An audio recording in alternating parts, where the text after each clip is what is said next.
Greetings everyone! Welcome to Trek Central Weekly for the week being the 23rd of the 5th, I think it is anyway, unless I've read my calendar wrong. Trek lad, how are you doing?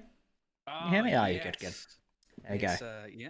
It's the dream team. We've not been here for a while, have we? Well, you have, but I haven't. I've been having a week off. A cheeky week off here and there. They put the team back together, and we are looking at one prodigious live stream this week. Can't wait to get into it. We're discussing Star Trek Prodigy this week, in case you haven't guessed by the title. And but there's a fair bit to talk about this series. Honestly, this last week, I don't know if you knew, was the CBS Upfronts thing, a couple of weeks just gone, where they usually unveil all the big details for investors, and usually we get to know when big things are coming out. All the major studios do this, like Disney, etc. We was hoping we'd get Star Trek Prodigy's release date. Nope, nothing. So I was like, oh, okay, cool. I was aware and said like back, but nope. It looks like we're still waiting for when this series might come around. So here we are talking about it and theorizing with you guys in the chat, and when we might be seeing the next installment of the Star Trek franchise, because this series is going to be an interesting one. So yeah, we're going to discuss this thing. But how have you been though? I've been leaving YouTube streams the last couple of weeks. Have you kept the ship intact? Well, I hope so. I think that's for the. I think it's for the lovely bunch in the chat to decide. So yeah, one, if you think I've done a good job, two, if you haven't. But don't do that. Obviously, we always want to know where you're coming from. So let us know in the chat where you're dialing in from. Well, I'm still looking. This isn't Stargate. I'm dialing in. I'm still looking for that one person from Bozeman, Montana. You guys know what I'm talking about. Someone is on this stream is living in Bozeman, Montana. I know it. Make yourself known. There might be a prize. Maybe. I have no idea what you're on about, I'm going to be honest. Not a clue. If I've missed a reference, I've missed a reference. We've been doing this for ages. I mean, we started this on First Contact Day. Me and Dom, we were like, right, when you're dialing in, when you're streaming in, where in the world are you dialing in from? Oh, fair enough. Stargate reference. I know. It does. I've been binge watching Stargate recently. I'm on season 8 of SG1 right now. I've gone through it like a bat out of hell. I'm like, it's yeah. Someone says they're from Liverpool. I guess that's close enough to Montana. Yeah, I Someone mean, says. I guess Someone says they're in Iceland. Now, my question is that the store or are you actually in Iceland? Either are good for us, to be honest. Yeah. I don't shop in Iceland, but... Yeah. Pick up some, they do like really good, they sell like Iceland branded like root beer, which obviously the insidious... Yeah. I've not had any dinner this evening, so if you could pick us up some dinner and ship it back to HQ, that'd be great. Why are you not eating? No, my friend is coming back from work in like an hour, so we can have dinner then. So I've not been eating for dinner. I had a sandwich and may have like eaten half a cake a minute ago, but let's not go down that route. See, what we've got here, Trek Centralites, is this is the harsh reality of the YouTubing life. In the you think, oh yeah, the bellies are full, we're just sunning around, we're waiting to just hit go on the live stream. No, we're busy editing and writing stuff, and we don't eat. YouTubers, we don't eat.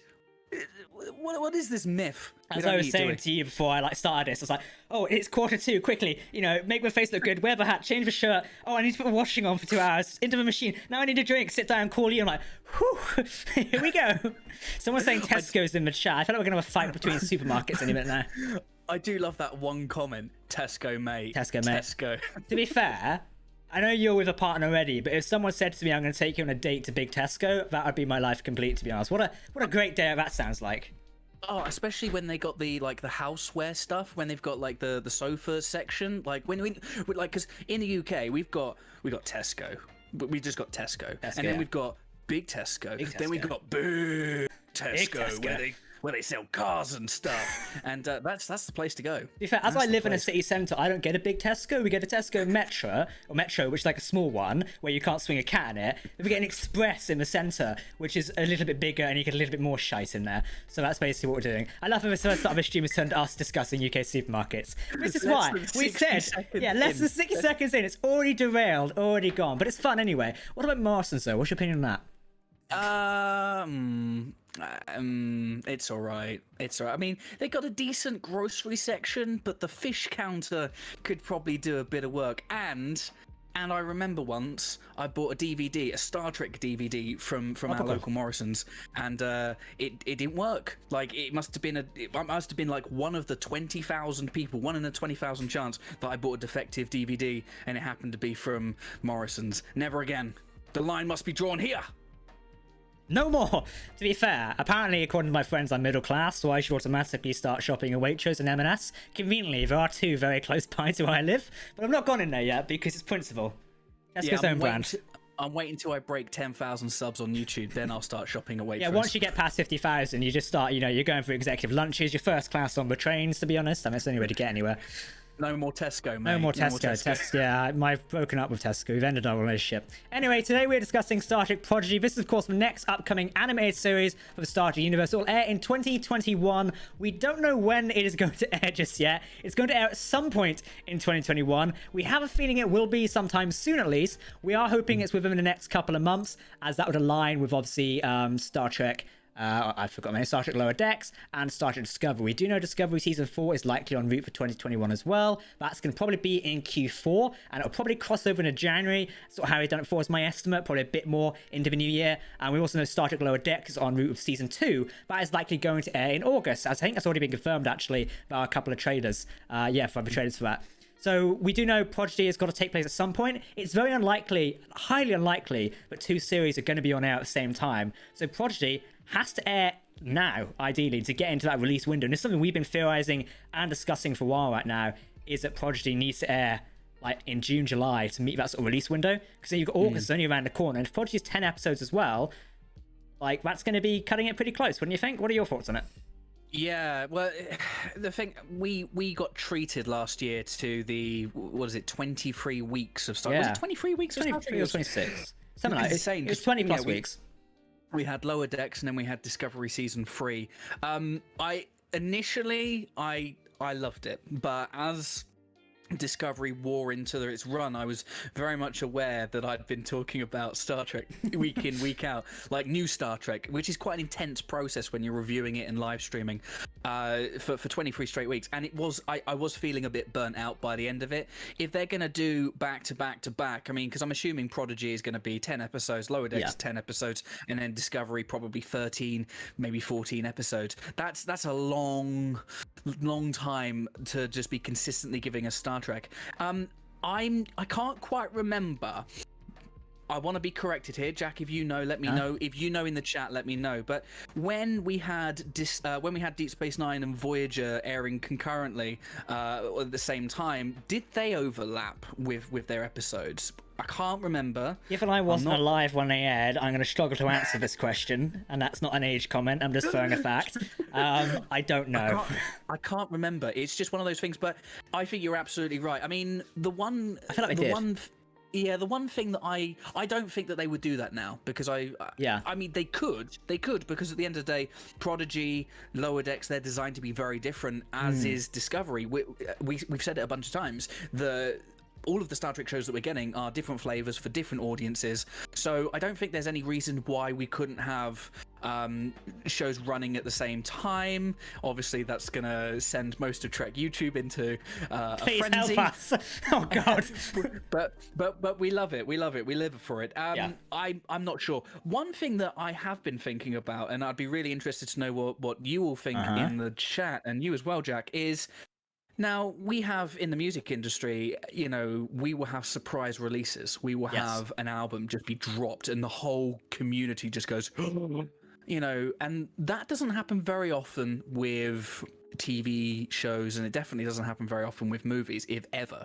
What do you reckon the chances could be that Star Trek just goes crazy and just drops Prodigy on us with absolutely zero warning? They've done slight things before. Obviously, short treks is a different ballpark altogether compared to the main series. They did drop short treks on us during New York Comic Con or San Diego? I think it's New York Comic Con back in 2019. Where it's like, bang, short treks, here you go, have fun. Or it was either 22. I can't remember roughly. They dropped the Captain Pike short trek on us, I think, and something like that. So they dropped. I was just doing some calculations, by the way. In terms of like a short release window and a surprise release window, if Prodigy is to air on time, then it has to air on June 3rd. A lot of people are saying this in chat as well, and they're predicting it. This has been a running date for one, as a June 3rd, which here is only 2 weeks away right now. That's cutting it close. Now, as much as I like the idea of like surprise releases and things like that, because that's really cool, I feel like Paramount and CBS are a bit too archaic. They like their marketing spin. They like their run-ups in a way. And it's also a way to guarantee results. Surprise releases don't always guarantee results. And lately, a lot of big things like The Mandalorian over in Disney's ballpark have been cutting it close with advertising and what some people say dropping the ball on advertising in general. But still, we've known the release date ahead of time. There may not have been enough marketing for it to a degree, and that's up for debate, but we've still known the release date. Take the new Star Wars series, The Bad Batch. We knew that was going to air on May 4th. However, in terms of advertisement, like trailers, marketing material, merch, none of that started around about 2 weeks because Disney were airing another series, which was Falcon and Winter Soldier, ahead of time. I've not watched it myself, but basically it seems like big studios can't focus on two things at once for some reason. So it's like, we're marketing this now. Oh wait, now we need to market this. Whether Paramount and CBS are doing the same thing, but either way, if they want to air Prodigy, it has to be June 3rd because that means it ends after 10 episodes on August 5th, giving enough time for Lower Decks to start, and I think that's August 12th. Someone in the chat feel free to correct me if I'm wrong. I don't have a date to hand right now, but I believe Lower Decks Season 2 is August 12th, if not around that zone. So if they want to overlap, they can, and maybe they will, because like you say, it is two different shows at the same time, and the animated ones, dare I say, are not the flagship live-action ones, obviously, so maybe they'll run the risk of overlapping? Who knows? Yeah, it's really interesting. I don't think Prodigy is going to be rolled out in the next 2 weeks. I just can't see it happening. But you say this, I mean, Viacom CBS wheeled out Lower Decks with not a lot of kind of pre-release buzz. You know, I don't even think we really got a proper trailer until 6 weeks out. So we're already kind of, you know, if they are to release in 2 weeks, that's not enough time to get a trailer out. Yeah, we've not seen anything. Like, we've seen very little of Prodigy so far. So we've seen the key art for it. We have a logo for a while. Very recently, we did see Janeway's appearance in Prodigy as well. And Kate Mulgrew has been doing the rounds of press lately and commenting on it. So whether that's their slow trickle way of marketing it, could potentially be it. But yeah, like I said, we've not seen a trailer. I mean, with Lower Decks, we even got a bloody blinking animation ahead of time. But this, we've not even seen the animation. That's like a big thing as well for an animated series to see the quality, because it's going to be different in Lower Decks. It's not that 2D art style. It's CGI, a bit like the Clone Wars under Bad Batch, essentially. Yeah, I just think that we live in that kind of time where you need a trailer because it sends the community into a frenzy. It gets YouTube a buzz. You know, people dissect the trailers and all that kind of stuff. And the fact that we didn't, you know, they've announced Prodigy is landing 2021. We have not had anything apart from character art. We haven't had names. We haven't had any footage whatsoever. I don't want to be like the conspiracy theory tinfoil hat guy. We'll get you one. Get me one, it's fine.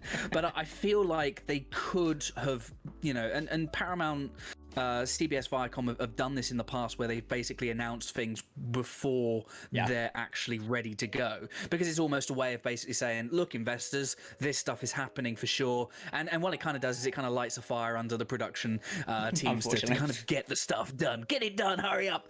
I have a feeling that Prodigy is not even finished yet. I mean, and that's not unheard of. I mean, sometimes a show isn't finished by the time, you know, when its first episode rolls out. So, but it is an animation at the same time, and it's 10 episodes. So I wouldn't be surprised if I think we're gonna get two shows airing at the same time. I think there's going to be a bit of an overlap. I reckon Prodigy's probably coming Q4. I reckon Lower Decks, now that they're in a rhythm, they've already delivered a first season, that team are flying and firing. I reckon we're definitely going to get that early August, mid-August. Discovery arrive Q4, like you said, and I reckon we'll get Prodigy around the same time. And I feel like Discovery and Prodigy, you know, they're going to have crossover appeal. Star Trek fans are going to watch both.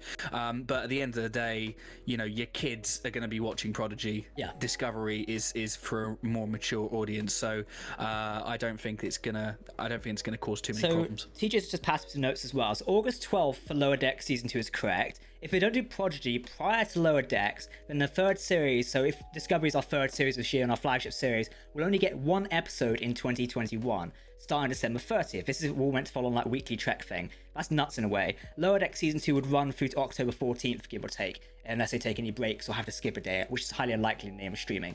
So they're cutting it close, and they said they wanted to do Trek per quarter as well. It's cutting it close, very, very close. This quarter isn't as big as 10 episodes in a way. Yeah, I mean, they say they want one Trek per quarter. We want one Trek a day. Some Well, things some of us don't, just, because that would be a lot to write. I'm going to be honest. some things just aren't, sometimes things just aren't possible, and Viacom CBS have come out in the past and they've given us grand designs and grand plans for movies and TV shows, and they've come out and they've said that things are going to happen for sure, and then they haven't happened. They said that Section 31 was definitely happening and that they were breaking a room, and that's not really happening. And the most famously in recent memory, the whole George and James time travel team up that was put out there really as a Chinese investment heat up. So it's not uncommon that they say things that just can't happen, but we live in hope, right? Exactly. Speaking of Section 31, I suppose you saw the news recently that we put out about Shazid Latif basically going, he's up to schedules, which for me kind of like basically, confirms that Section 31 is sort of dead in the water right now. Yeah. It's been shelved. And to be honest with you, it's no great surprise. The series didn't receive a super overly warm reception when it was first announced. It didn't really carry any legacy characters. And it was also something I don't think people were like overly excited for, because Section 31, I think like another time might be good, but it wasn't a thing the audience wanted at the time. At the time, the audience clearly wanted Captain Pike, and they were doing that now, but it feels like CBS jumped the gun a bit too much on announcing Section 31. Hello, words. And I feel like that's just not going to work. Well, I mean, and we have to remember the studios have, and they've done this for years, and it's just with social media that it's more and more of an obvious thing, but it's not uncommon, it's not unheard of for studios to put feelers out there to gauge interest, to see, okay, there's definitely an appetite for that, let's go forward with that. They put out the idea of Section 31 happening, and like you said, the reaction to it was fairly lukewarm. I have gone out on record and I've said that I could do with a break from Section 31. I feel like it's been kind of pulverized and we've kind of extracted enough from that to keep us satiated for the time being. I always like the idea of Section 31 being this mysterious organization, but when you've got Mariner talking about it openly, it's just like, leave it alone for a while. I do like the idea of them bringing Giorgio back into the fold, but everybody seems to be busy at the moment. I think I've told you before, and I've told you lovely people in the chat, that I am predicting that we're going to have Giorgio factor somehow into Strange New Worlds. I was literally about to say the same. I completely agree with you. And if anything, say if she was to pop up in Strange New Worlds, that would give a new renewed lease of life to springboard off the Section 31 series from there. And personally, I'll go on record saying, I think I've said it before, if they want to nail Section 31, Shazid Latif, obviously a great actor. However, what about another character, another well-known and much-loved fan character from Star Trek Discovery could also star in it? That would be Jason Isaacs' Captain Lorca. If they did some mirror universe, whatever you call it, shambang, and basically got him back to also star alongside him. Think Jason Isaacs, Michelle Yeoh, Shazid Latif, fucking dream team when it comes to making Star Trek like kick-ass content. Because Jason Isaacs got a personality you do not want to piss off in a fight. I'd love to see. I think it'd be great. Just have those three going around kicking the stuff out of aliens would be hilarious. I think that'd be great for the Star Trek universe because it's a strong male lead, a strong female lead, and Shazid Latif as well, who's also a strong male lead himself. But it'd be a great team, I think. I mean, they could get Shazid Latif. They could get all of those people in. The above the line budget is just gonna, the accountants are gonna be sweating buckets. I can imagine we can get all of them. We can get Michelle Yeoh, we can get Jason Isaacs, we can get Anson Mount's already in the fold. But we're just gonna do 10 bottle episodes. I feel like that might be an acceptable trade-off. I would be surprised if we got them all in one go. Yeah. But I mean, spread over. I mean, if we're gonna get 5 to 7 seasons of Strange New Worlds, there's no reason why we couldn't have Jason Isaacs, Shazid Latif, and the other thing as well is, Shazid Latif is, I hope I'm pronouncing that right, Shazad Latif, Shazid. It's one of them at this point. I think I've given up trying to. I don't mean to disrespect people, but my pronunciation history on this channel is terrible when it comes to names. Apologies, forgive us. We apologise in advance. Just have a blanket warning at the bottom of the screen, I mean, he could be NDA'd. He just could be NDA'd, and I like living in a world. We live in a world where surprises are a bit of a rarity these days. I mean, wouldn't it be lovely if Shazad Latif just turns up out of nowhere with no prior warning, and he's just being a bit coy in those interviews? I'd love to see that. I mean, great. It's something like Jonathan Frakes is well known for saying like, "Don't ask, I've signed an NDA," yet then breaking it like 5 minutes later in a way. Back onto the trailer of Star Trek Prodigy, though, of course, the last details we had about it and speaking about its development was on First Contact Day in April 2021. It seems an age ago now. It wasn't that long, but the way this year's going. No wonder. So Dan and Kevin Hageman did comment on the details of the show. But at the time, we revealed that the series was set in a Delta Quadrant in 2383. So just a couple of years after Star Trek Lower Decks takes place as well, which is in 2381.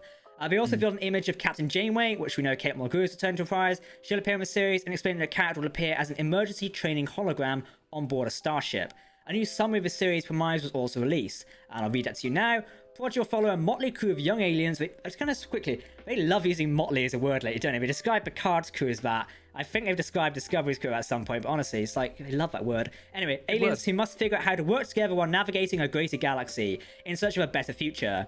These 6 young outcasts know nothing about the ship they've commandeered, a first in the history of the Star Trek franchise. But over the course of their adventures together, they'll each be introduced to Starfleet and the ideals it represents. Now, Kate Mulgrew also revealed details recently. Apparently, the kids are being chased on this, I don't know if it's prison planet, or conning away. They accidentally stumble into the starship, start pressing buttons, and activates Janeway's appearance, and she's the emergency training hologram. So it sounds like things are going there, but it also just sounds like the first episode alone. So when you come back to saying, it feels like they're not making good progress on it yet, maybe it's more difficult than they thought they could do, so, Yeah, it's definitely an ambitious kind of setup to get the story kind of off the ground and to where it is. I mean, there are some questions that I kind of have off the back of that, given the fact that, we know when Voyager returns back home. And funny enough, today is actually the 20th anniversary of the premiere of Endgame. And I really was kind of hoping that if CBS Viacom kind of got their shit together, that they would go,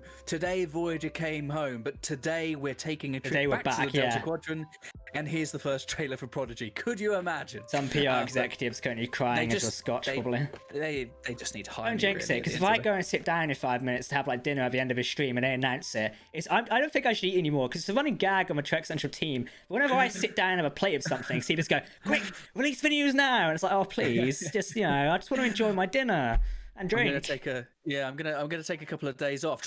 New trailer, First Contact Day. I'm not allowed a holiday. It's a running theme. If you come and work for Trek Central, I will never take breaks, apparently. Anyway, so we also do know that in July 2019, Dan and Kevin Hageman announced a full writer's room for the show. So we do know it's been in production since then. Kurtzman said in October 2019 it'll be animated in a digital 3D style. So if they haven't started animation by then, we do know it's been in production through 2020. So likely the first half of the series is already done. So that's something, Prodigy aims to bridge the gap between old and new iterations of the Star Trek franchise, yada yada yada. In February 2021, it was announced that Prodigy will debut on Paramount Plus in 2021. An image of the alien bridge crew was released, which using this thumbnail. They're looking pretty cool. Other than that, we don't know. There's been no development news recently, so there's nothing to really go on. There's been unofficial news here and there.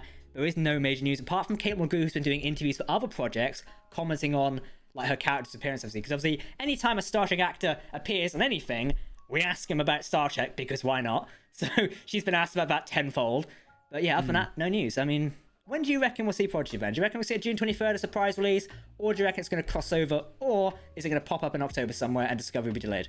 Yeah, I do not think we're going to be getting it in a couple of weeks. I mean, like I said earlier, I do think that we're looking at probably a Q4 release that will be taking place around the same time as Discovery. Yeah. And also, I know that I've seen a couple of chats saying that, wouldn't it be great if Paramount kind of dropped all 10 episodes in one go. I don't feel like, given that we have to remember that this is a show for children, and the kind of binge consumption isn't something that corporations or these kind of companies want to push on children. And I don't think it's the healthiest behavior in the world. I also feel like the binge watch sort of nature is not dying down, but I feel like it's not sometimes profitable for studios in general. And I feel free if anyone has data to tell me this, I'll happily discuss this on Twitter, so tweets me. So take The Expanse. Have you watched that one yet, or...? No, I've not watched The Expanse yet. No, I know. Anyway, basically, Amazon dropped their whole season 4. That was the first one they produced once they saved the series. They dropped the whole of season 4 on one day. I know, because I binge watched all 7 episodes and then the next 3 the next morning and ruined my sleep schedule. Anyway, that basically means you can't do weekly releases. Now, with season 5 that just aired, they did weekly releases. They start in December and finished in February, I think, which is really nice. Although it's a pain you can't see the whole thing at once, it is nice to sometimes tame expectations. It also gives something to look forward to. Not only that, from a marketing POV, they can hype up each new episode and leave each episode on a cliffhanger, meaning people are going to constantly come back and watch things in a way. I feel like that is a smarter marketing sense. I'm not really a marketing person myself, sort of just, I do what I do. However, I feel like getting more viewers to come back and return each week not only drives your integrations and chatting and all those metrics up, etc., impressions, it's going to make your brand stand out more. Every week, people are going to be talking about The Expanse. The same way Star Wars does it, the same way Star Trek does it. I don't think CBS will drop Prodigy or any series that matter completely on the one day, because that would ruin their marketing little thing. And, you know, like you said, it's also a series aimed for children in a way, or younger viewers. So they're also not aimed to binge stuff. We also do know Prodigy is airing on Nickelodeon at some point. So it's going to air first on Paramount Plus, then air on Nickelodeon TV. So that is something to keep in, because those airing schedules are also planned ahead of time. Yeah, I believe fundamentally in the concept of event TV over binge TV. Yeah. I you know, it used to be back in the day that, yeah, we'd watch an episode, we get to the end, there's some almighty cliffhanger or something like that, or just a nice resolution, and we're left going, that was fun, can't wait until next week. And there's the water cooler chat the following day, the anticipation builds, and yeah, I mean, I do feel for some maybe shorter form stuff. I know Love, Death and Robots Part 2 dropped on Netflix, and but that's a load of shorts. I feel like that makes sense to drop all of that at the same time. But if you're dropping 10 hours of something at the same time, I just don't think I mean, I know there are people out there that love binge watching, and I'm not saying that it's bad. I'm not, you know, saying don't do it or anything. You know, some people, it's nice to have the freedom to do these things, but at the same time, I do feel like we're in danger of losing, you know, that event TV kind of ness, if that makes sense. I just don't think we're going to get all 10 episodes of Prodigy. And it does remind me a lot of what they did a couple of years ago with The Boys. They dropped all of The Boys season 1 in one go, and the audience developed this kind of hunger to have them all in one go. And then they changed... Yeah, they changed release strategy for season 2, and everybody was going, "Why are you doing this every week?" And you know, I saw people get very angry about that online, like downvoting it on Amazon. It's like, same thing for The Expanse as well, because The Expanse changed it. They released the first 3 episodes, like, because they sort of like, it was a mini story in a way. It's like a mini arc inside it, and that was fine, because that's almost like, you know, for wet the whistle in a way. It's like, here's what you're gonna get, but now you got to wait in a way. So that's something they could be doing. Here's another question for you, by the way. One thing we've forgotten for the last 30 minutes. UK release date. That's not been spoken about yet. There has been no international release, and that is obviously a big headache for those of us who live internationally. Paramount Plus isn't yet rolled out around the world. So how does everyone else watch it? That is like, you know, problem number 2 in a way. And yes, eventually it's going to get to a UK release. But look at Lower Decks. I mean, I'm all critical. That took bloody ages to get round to the UK people, and was a right pain. Obviously, everyone pirates it as well, but... Have you got a VPN sponsor yet? No, NordVPN or Kaspersky or the other one, ExpressVPN. Please reach out. We are going to, in the UK international, we're going to be waiting. I think that's just one thing that we're going to have to kind of now you've mentioned that, I'm going to reach out to a VPN company in the next couple of weeks and say sponsor us for the sake of it. Yeah, absolutely. I mean, I to my understanding, obviously we got season 1 of Lower Decks on Amazon Prime. There's no guarantee that season 2 will air at the same time. We don't know what the deal is, or we don't know if that was just... So we got a Lower Deck season 2 teaser trailer, didn't we, which I presume you saw and broke down yourself, which is really fun. The Amazon version doesn't have the date of August 12th in it, which is really odd. There you funny go. That. There you go. Because, well, these deals aren't as clear cut and as simple as most people would like to believe, and perhaps there needs to be further negotiation to secure the rights for season 2. I hope that's not the case. But at the moment, you know, I mean, using us in the UK as an example, it's a bit confusing. Netflix have the rights for all of Star Trek with the exception of Picard and Lower Decks. I have no idea when that's going to be expiring. It doesn't seem to be expiring anytime soon. No. And you would imagine, you know, Paramount Plus has plenty of original content and plenty of other back catalogue stuff, but you know, Star Trek is an important part in... Yeah, I mean, if it's not the flagship, it's a really important jewel in the crown of Paramount. When you think about it, Star Trek Discovery was the flagship to launch CBS All Access and continues to be the flagship to launch Paramount Plus as well. We predict that Star Trek Strange New Worlds will be the flagship to internationally launch Paramount Plus around the world. This brand new Star Trek series, which looks vaguely familiar to over 50, 60 years ago now, that is obviously going to be your flagship one to launch, really, isn't it? It's a no-brainer. Well, yeah, I mean, I think Strange New Worlds is going to be the show that launches Paramount Plus in the UK. Yeah. And then afterwards, I mean, it might be that they just go, right, we're going to bite the bullet, we're going to launch. But I guess, the reason why there hasn't been any announcement, no news at the moment, is I guess they're probably trying to get the, because whenever a new platform launches, there's a huge demand for it, and essentially the infrastructure needs to be able to cope with all of that traffic and all of that activity. So we see that all the time. I mean, we got that with Disney Plus here in the UK. We had to wait a few months for the Mandalorian. Turns out it was worth the wait. Definitely. So I guess we're probably going to have something similar. I would imagine that we're going to have a situation where Paramount Plus probably debuts Q1, Q2 2022, but I think that people are still going to be disappointed and annoyed and probably won't sign up, because I don't think the core Star Trek programming that's on Netflix is going to be leaving that platform anytime soon. I mean, it does depend on license, etc. And I'll have to do some research into it at some point, because you could probably predict that when Star Trek came to Netflix, that'll give you a rough, like these licenses either last for 5, 7, or 10 years roughly, and I'm pretty sure TJ will probably back me up as well. These licenses do vary, etc. So it could be due to run out at some point. Disney had to wait until the Star Wars license ran out from Sky, I believe, before we could actually properly launch here in the UK. So if Paramount are actually on the ball, or Viacom CBS would say, then yes, they've got to wait until something like that happens where Netflix will go, okay, cool. Because Netflix as a streamer, and this is going a bit business topical right now, Netflix as a streamer is in a very difficult position lately, because all these new platforms are popping up here, there, and everywhere. So like Disney, etc. So they withdrew their catalog from Netflix. Netflix is losing all of these legacy series, should we call them, and only going to be left with their originals, which as a company, they're up shit creek, I'm going to be honest. Well, unless they can turn it around. Yeah, I mean, their original content is at the point now, though, they've got the wheels in motion. They've got essentially a 5-year, a 10-year even head start on the other streaming networks. It's really at the point now where, and you can tell by their marketing strategy, their release strategy, that most of the things that we've talked about that have been on Netflix over the last couple of years have all been Netflix originals, like Tiger King and all that kind of stuff. So I feel like Netflix are okay. I don't think they really care about losing The Office US and all that kind of stuff. I do think, and perhaps I might be overestimating the importance of Star Trek. Of course, I'm biased. We all are, right? But I would imagine if they were to lose the Star Trek license, which is going to happen, it is going to be going over to Paramount Plus at some point, I would imagine that you would see a drop-off of numbers.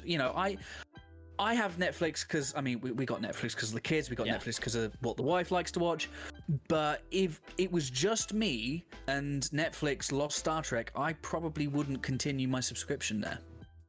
To be honest with you, at the minute, I don't watch anything. I'm just thinking about my watching habits. I don't watch anything on Netflix right now. I think the only reason I'll use it is there's a new anime I want to watch at some point, and I know it's on Netflix, so I'll probably use it for that. But at the minute, my Netflix just sat there draining $8.99 a month, whatever it is, for my account. I occasionally use it when I need to like watch Star Trek episodes to, quote stuff, or double check, or did Arch actually say that? But no, also you can find it on YouTube as well these days. So it's like, like free clips out there. Or if I'll just log into the Paramount account I have and just watch it there. So this stream is brought to you by NordVPN. No, please sponsor us. My email's below. Well, I mean, thank God for VPNs, because I mean that was the only way I was able to get around. For VPNs. ExpressVPN. Nord, come along, please. Yeah, I mean, wouldn't it be hilarious if when we started doing the Prodigy and Lower Deck season 2 reviews, and if you want to join in on this latest episode, bring it to you by NordVPN. I wonder how long we'd get in trouble doing that, because it's perfectly legal. I feel like Palpatine, I will make it legal. People were so upset with me when I was watching Lower Deck season 1, and they were like, "How are you doing this? Are you pirating it?" I was like, "No, I'm using VPN. You can't do that. That's against terms of service." Well, I mean, dear me. Shit. What are you gonna do? There's gonna be a long line of people they're gonna have to sue before we get to us at this point. I'm gonna be really honest. There's people generally pirating out there. I think they're on the big list. At least we're actively paying for it. And at that point, if I was a big company like Amazon or Paramount, if someone was breaking the internet, I know it's not how VPNs work, I did do computer science, to access my content and legitimately pay for it, who gives a shit? I'm gonna be honest there. Quote me for that. Because who cares? If I'm getting money for it regardless, and the consumers having to pay an extra £4 for a VPN, I don't care. As long as they enjoy it and they're paying for it, what's the end of the world, There is a good comment in the chat from one of Starfleet's finest captains, and the comment is, "This is assuming that Paramount Plus is going to last longer than CBS All Access did." Well, the thing is the rebranding of CBS All Access to Paramount Plus it should have happened from the get-go. Yeah. I'm really surprised that they didn't leverage the Paramount brand sooner. Paramount is considered is viewed far more positively than CBS for sure, and Viacom. So I think the rebrand is. I mean, I'm not going to say it's a stroke of genius. I'm going to say it should have happened a few years ago. Yeah. And looking at the content that is going on that platform, and they're going to be creating their own original content as well. I mean, what we are going to see is essentially the big studios and Amazon and Netflix, they're going to be the primary players. If you're going to get, if we get another Quibi, for example, or Quibi or whatever, those kind of startup streamers, they're not really going to cut it. They're not going to make it. Paramount Plus, they got so much money behind them, and I think they've got the branding right now, and they've got the original content that is coming. So I think they're going to be okay. I don't know what the interface looks like, because I had a look at CBS when I was paying for that for Lower Decks, and wasn't particularly impressed. So hopefully they've kind of upgraded that interface as well. But fair, like, I feel like Master Yoda here was like, begun with Streamer Wars has a terrible impression, but it's like, begun with Streamer Wars have. Don't anyone clip that. Anyway, so the Streamer Wars have begun. We've got like Peacock now, which is just asking for someone to take the piss out of it, I'm going to be honest. We've also got Disney Plus, which is the flagship for streaming right now. And then we've got Viacom CBS. I know there's a few others out there. MGM tried their own one with like Stargate Command. That backfired, and MGM are now in the process of, hopefully, cross fingers, being sold to Amazon. If so, new Stargate series, please.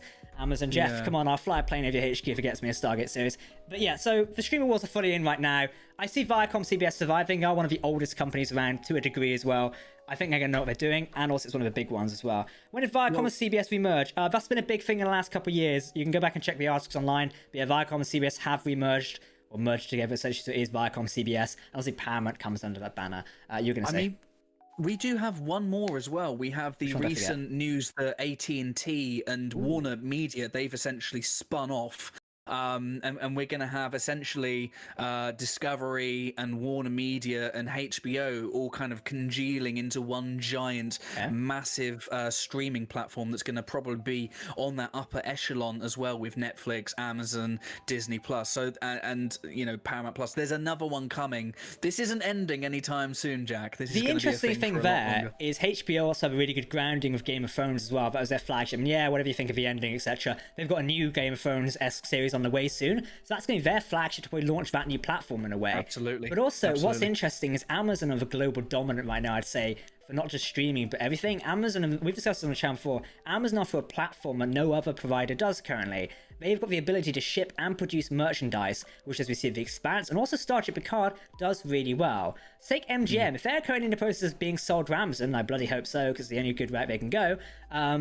Then a new Stargate series could have some premium merchandise. I'm just saying, I would like a new Expanse or a new Stargate jacket.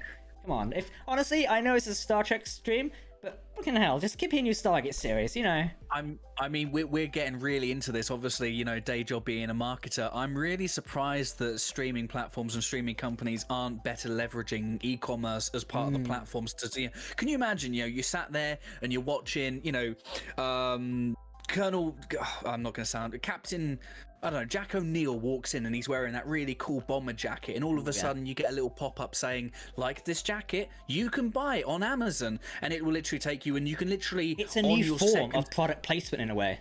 Yeah, and on your device, you can buy that jacket as you're watching Stargate. You don't even have to pause it.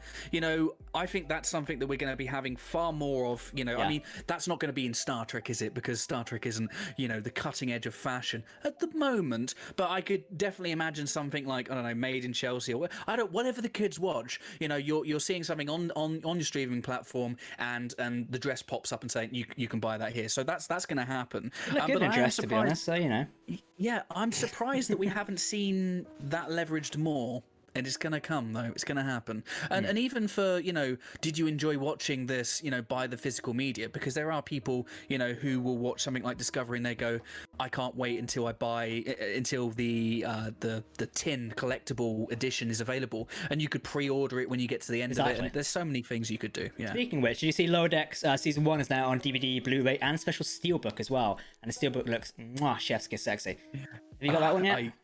No, not yet, and I will be buying it for sure. I have to be honest, I haven't bought any. I bought the short Treks on DVD, but I've not bought any kind of quote-unquote new Trek on Blu-ray. For reasons that most of you know. But Lower Decks for sure, I'm going to be buying. Love that show so much, so I want to make sure that they make as much as that as possible. So I'm just gonna be funding that to the high heavens. Two things. I saw someone in the chat said I would love it if they made like a VPN joke in the next season Lower Decks. I wouldn't put it past them. Mike McCann is way too aware to like probably sneak one of those in. But also the Steelbook for Lower Decks, I was tempted to pick it up, though I rarely buy any physical media these days. I don't see a point. I don't think I own a DVD player. This computer here doesn't have a disc drive in it. So I'm like, where the hell am I going to put in the Xbox? Probably, I think that's the only place I can put DVDs currently, in the Xbox. I was like that a couple of years ago. I basically I had 1,000. This isn't even an exaggeration. I had about 1,000 film titles on DVD and on Blu-ray, and I sold the whole collection because I wanted to digitize my collection, and I put them all on a hard drive. But it was so sad because I'd have people come over, and I have this wall of films. Over the years, I've kind of collected, and I've got them all on Blu-ray now, and there is something that I enjoy about again, we were talking about binge and an event kind of stuff, and for me, buying a Blu-ray, buying a DVD is like an event. You open it, and it's an experience that you can enjoy. It doesn't work for everybody, and people are perfectly happy with digital collections now, but for me, I just love I love peeling the cellophane off. I don't know, I just love doing it, and I am going to be doing that with Lower Decks for sure. Yeah, I'm definitely thinking picking it up. Also, because I was thinking about my shelves behind me recently, and now you can see them on stream. I need to get like a better Star Trek shelf behind it, because there's one here at the minute, which is really cool. And people always comment like, "Are you a Star Trek person or are you a Star Wars person?" You have a lot of Star Wars stuff. You got too much Star Wars stuff. I mean, mate. I've got the Thrawn shelf, to be honest, which is Daddy Thrawn. I just love, it's got a lovely book. There's a new book out at the minute. It's 160 quid, so I ain't buying it. But maybe we can get this Spock like in police helmet and replace the clone trooper helmet with that. Oh, that'd be cringe. I ain't doing that. No, I'm not doing that. We could put it down there maybe, but replace the Lego set with some Star Trek things. I could get one of the big Enterprises and just sit it where the Mandalorian Lego set is, or we could get Captain Pike's Lego Enterprise and put it there. That would be a good idea. Or his Mego Enterprise, whichever one it is. I mean, don't feel obligated. Don't be put under pressure to change anything that you've got there, because anybody that says, "Oh, you can't be a real Star Trek fan if I can see a clone trooper helmet," like, come on, we all love sci-fi in general. Come on, unless it's another life. To be fair, I'm not sure if you've seen. I've got a giant Rocinante, or you've not seen the Expanse, but Rocinante is a big ship from the Expanse. I've got a giant version on the shelf right now. It's fantastic. I need to watch that show bad. Honestly.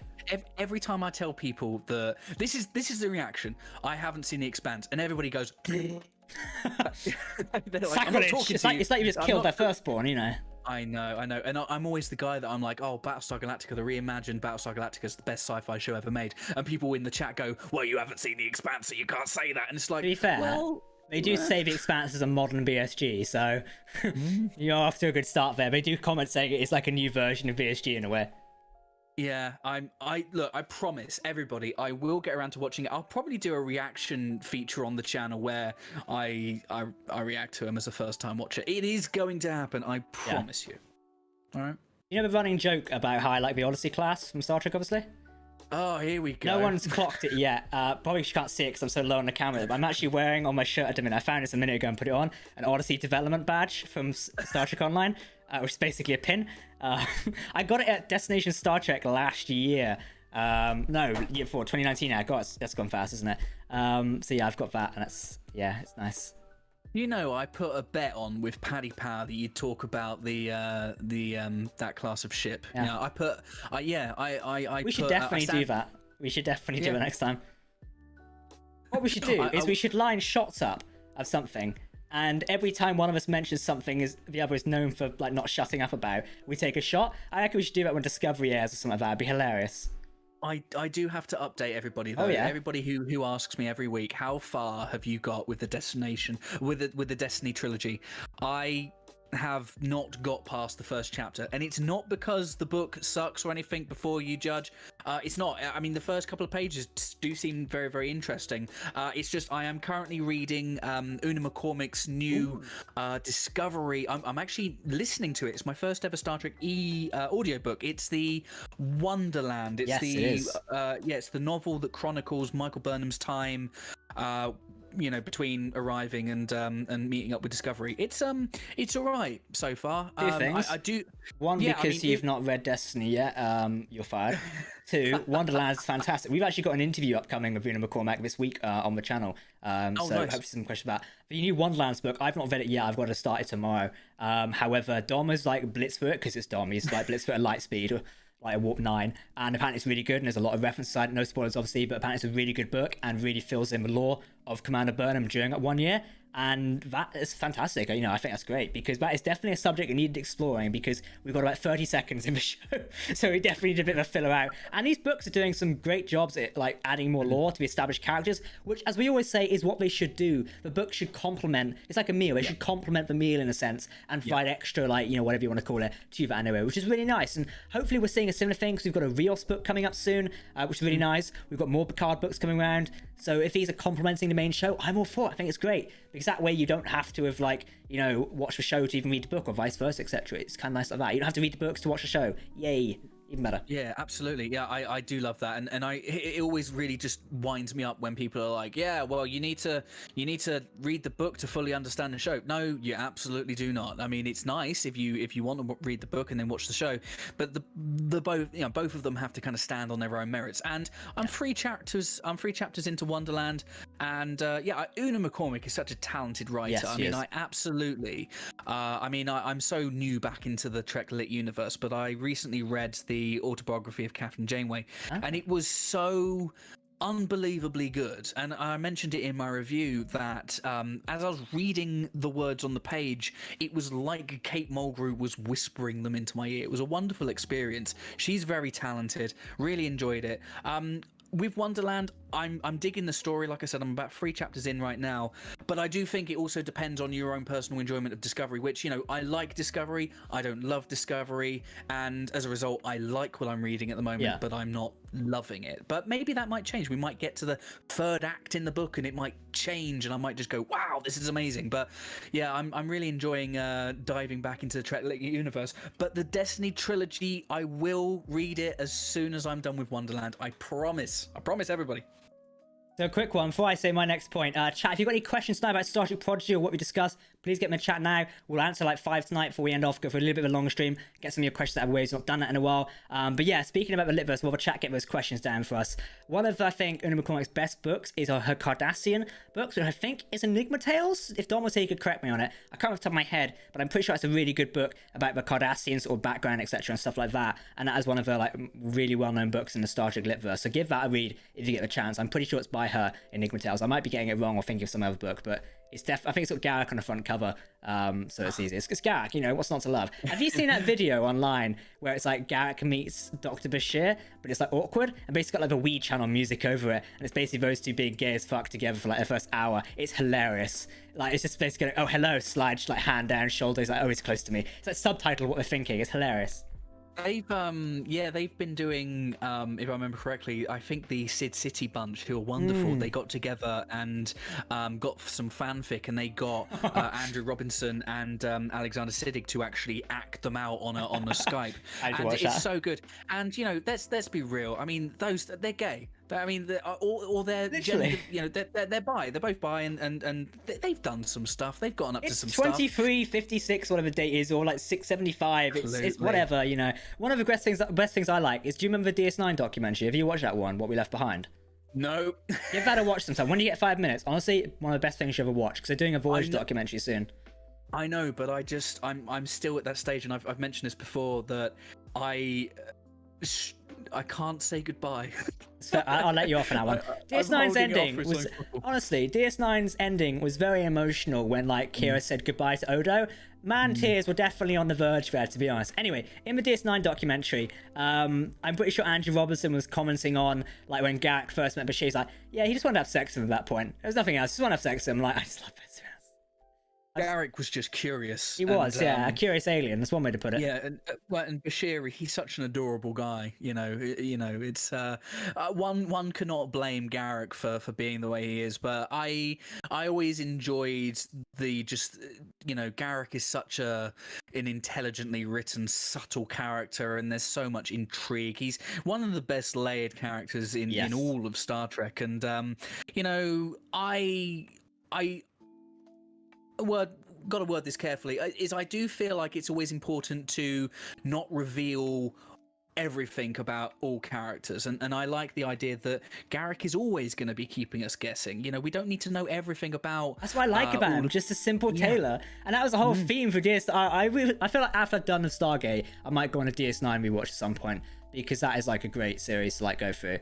Like just a simple Taylor. It's like when he blew up his own shop just to spite someone. I honestly, I will watch the documentary at some point. It's the plan was I was going to watch the documentary following my most recent Deep Space Nine rewatch in October, November last year, but I just jumped right into Voyager. I was putting it off. I'll probably do a live stream reaction to me watching it, and there'll probably be some tears, and it's probably I'm holding it off probably because of that, really. But you know, I know it's an amazing documentary. I had the opportunity to go to the premiere in the UK, but for some reason I didn't go. I think there was a party going on, and a real huge mistake. Myself, Dom, and our friend Luke went to a premiere. It's like back in 2019 now. It feels like decades ago at this point, because so much has happened since then. We've not been anywhere.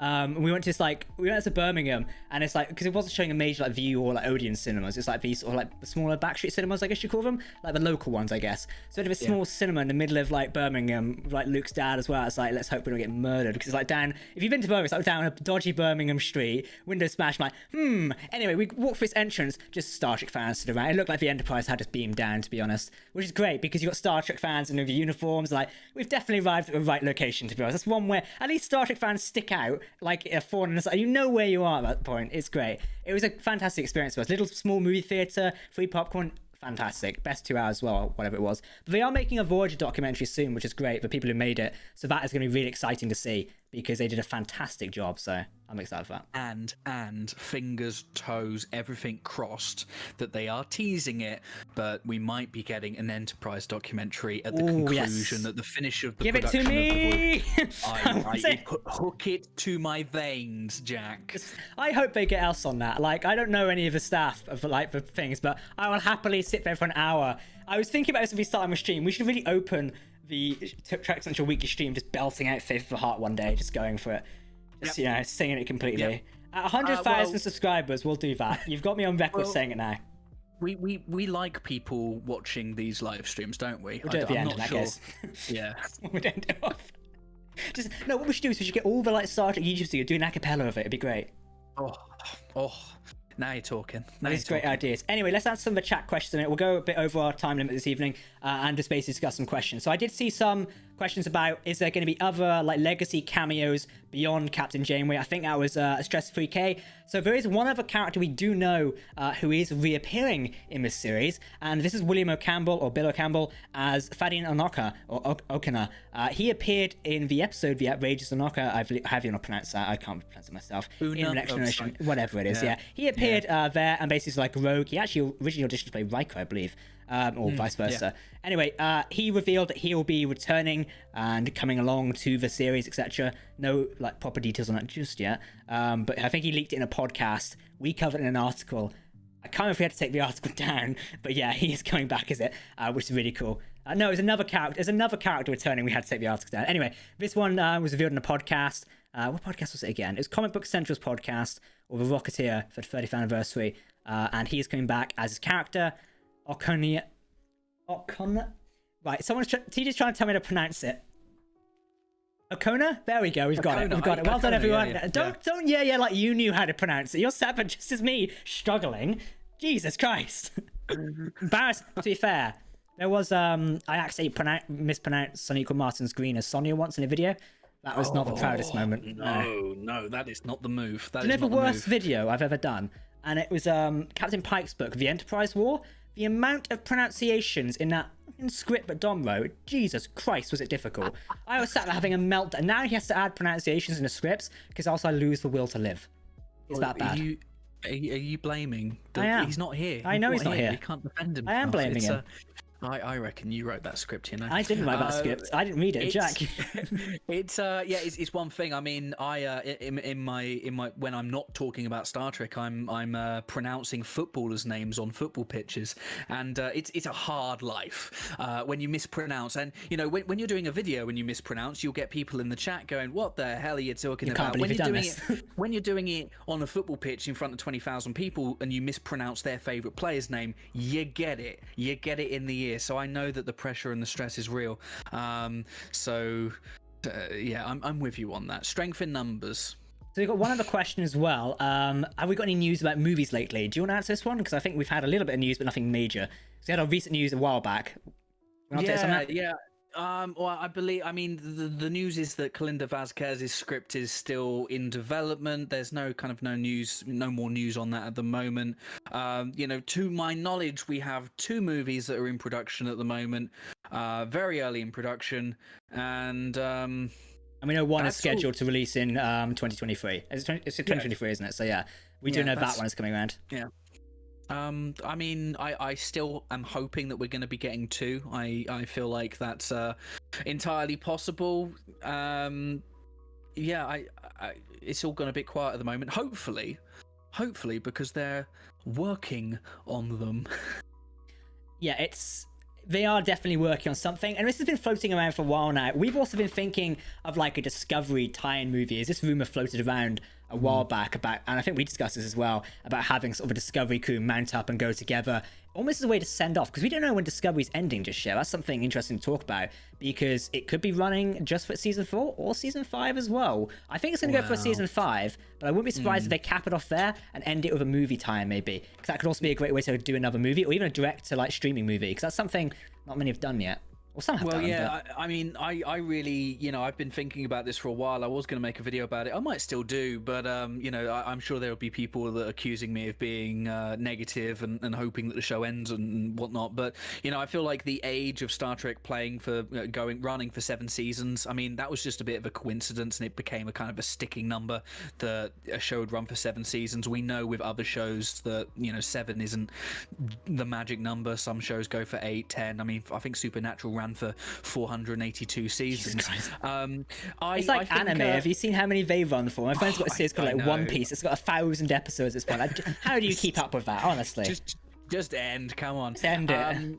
Yeah, Discovery, I think, is running for 5 seasons. I hope we get 5 seasons. I think the thing is, what would be the kind of centerpiece of the thing that I'm talking about is Sonequa Martin Green's profile is about to get an absolutely huge boost. Space Jam is about to release. Well, yes. I hope it's about to release with LeBron James, and she is playing the matriarch of the LeBron James of that family. I think LeBron James is playing himself.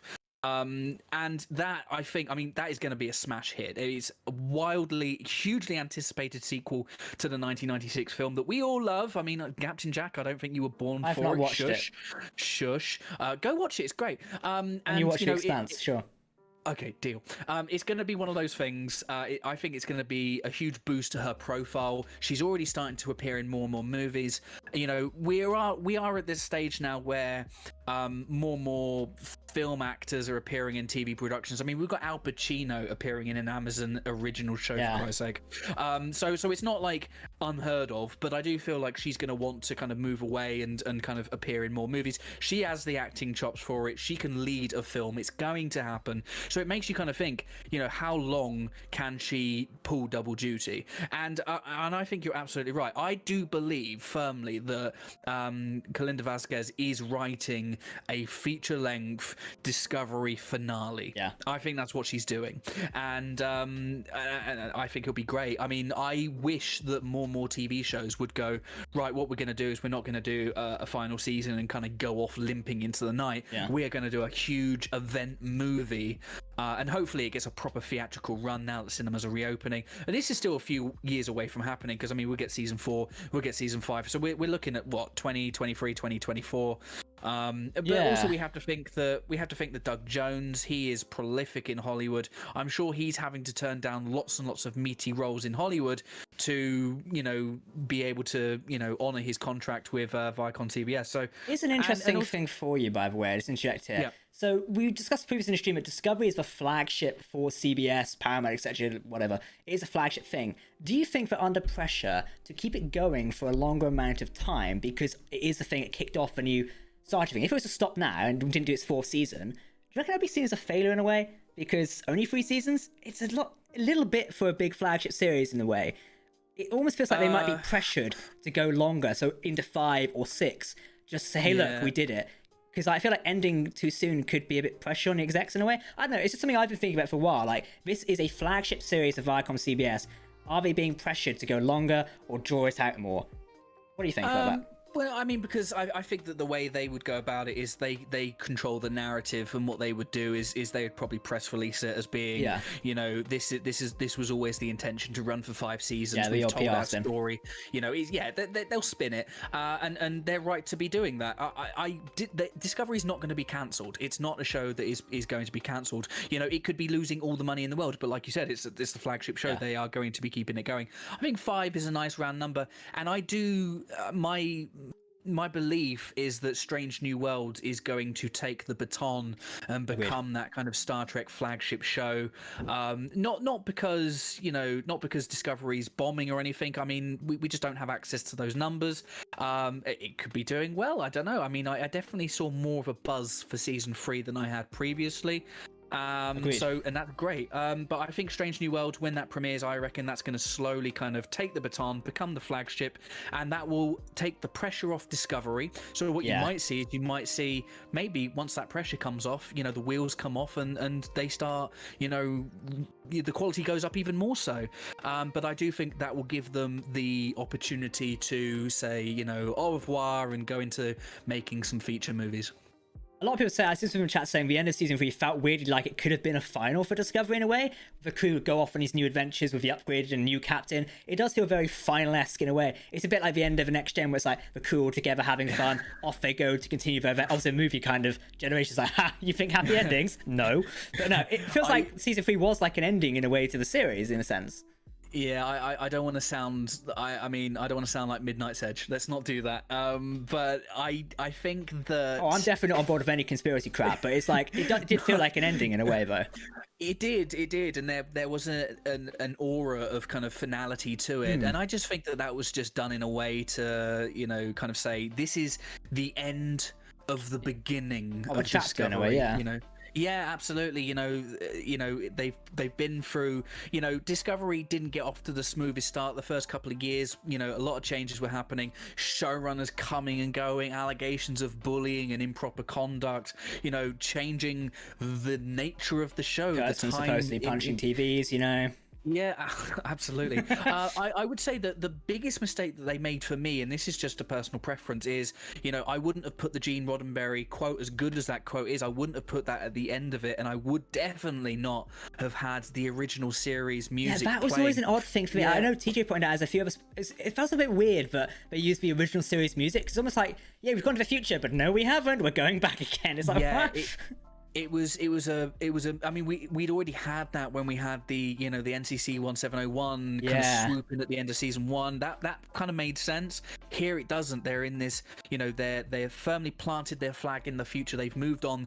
This is Star Trek now. So put your own mark on it. Why do we keep going back to what is? Why do we keep bringing back the outrageous Okuna into shows? Why aren't we just building up new heroes? I moan about this all the time. I know I sound like a broken record. It's good to have discussions about it, though, because it is some common things people feel about. But just stop pandering to the people who, if you, we don't need the original series music playing. Yeah, exactly. As cool as it was, we don't need it. Don't need it. A lot of people in chat are agreeing with that in a way. There's comments about Discovery. Discovery's ratings are doing all right, and I think a lot of people theorize that Discovery is critically bad and burning at CBS. no, it's not, because any business wouldn't keep producing at that point. If it was on fire, literally, I don't think CBS would produce it. And there's a lot of rumors for that. If you're like following Discovery's news, trying to get sucked into a lot of those rumors, because unfortunately there's a lot of fake news out there. I touch on this on my past Twitter quite a lot, Trek, I'm sure you do. There is a hell of a lot of, dare I say, bollocks out there right now when it comes to Trek news. And this is just any sci-fi franchise in general, especially Star Wars and other things. It's always going to be the case when something new comes around.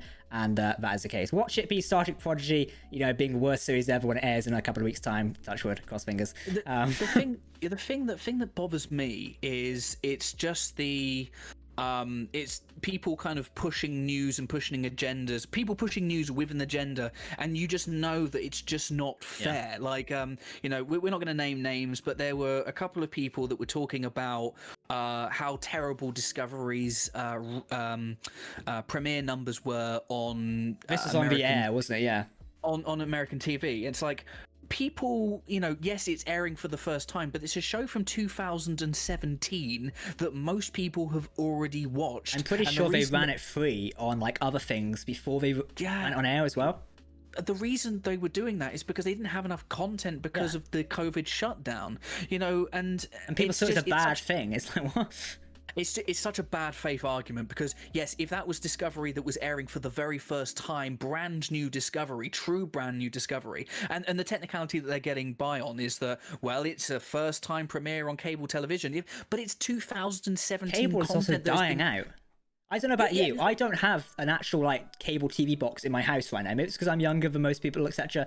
But I'm pretty sure my age group growing up now won't have like actual TVs. I use an Amazon Fire Stick and I use my laptop to plug into the TV. I don't have Sky or Virgin or BT, whatever it is. What we have over in the UK, obviously that's like, I don't know what they call it in the US now, but I don't have like an actual cable box anymore. So people aren't really watching. It is a dying thing. As much as people don't want to admit that, cable is dying out because people can watch stuff on YouTube. I watch most of my entertainment on YouTube nowadays or via Amazon Prime. I don't use the TV that much. Well, you are tremendously young, Captain Jack. But if you see in the background, I actually have a VHS player. Yeah, I did notice that. I don't have a disc drive anywhere. I literally don't have a disc drive to plug in DVDs anywhere, so that's why I don't buy them. I USB stuff now as well, or just stream it. Like, because I live in like a city centre, the speed round here is like 1 gig, so I download anything I want in a way. It's how the feature's gonna be. I'm bordering on being a boomer. I just like I like my physical media. Yeah, I'm seeing how many comments I can get away before you tell me to shut up. But it's just the way we consume media now is completely changed. We don't sit around the TV all at the same time anymore. No. We're watching the stuff when we've got time. That's just the way it is. And true. Creating a whole series of content going, Discovery is terrible. And also, these people are just arguing in bad faith because they're like, Discovery's doing terrible. Let's rejoice at how bad it's doing. Why would you want a show? I mean, if you don't like a show, don't fucking watch it. Yeah, just don't watch it. I've seen things. We know we're going for a tangent stream. I do apologize. I've seen things before where people are like, I was forced to watch this. I absolutely hate it. Why are you watching it then? Why? Like, come on. It's ridiculous. Anyway, we should probably wrap the stream up because we've gone over a little bit and we're going off a bloody tangent right now. I saw some comments asking where Cut was Gears. Nick's doing really fine. If you head over to his Twitter, we sent him a gift package recently. No, the cat was not included. I want to get free shipping. We sent him a gift package. He'll hopefully be returning soon. He's got some good news to share, and we'll be catching up with him sometime soon. So hopefully, as we head towards summer and things calm down over for him in the US, we'll be seeing Kate Mulgrew here. And I think it'll be a laugh when we have us three on our stream as well, because that's just going to derail less than 60 seconds, to be honest. How we go off, it's going to be hilarious. All right, stream, thank you very much for tuning in tonight. You can follow Trackline over on his YouTube channels, on Twitters and social media, etc. We'll be back maybe next week with a new stream. If not, we might be taking a break. Hopefully, we got more news to go off of Star Trek. We'll be making these streams more regular, and things from now on out. Thank you for tuning in tonight. I've been Captain Jack, joined by Tracklad. We'll see you all very soon. Live long and prosper.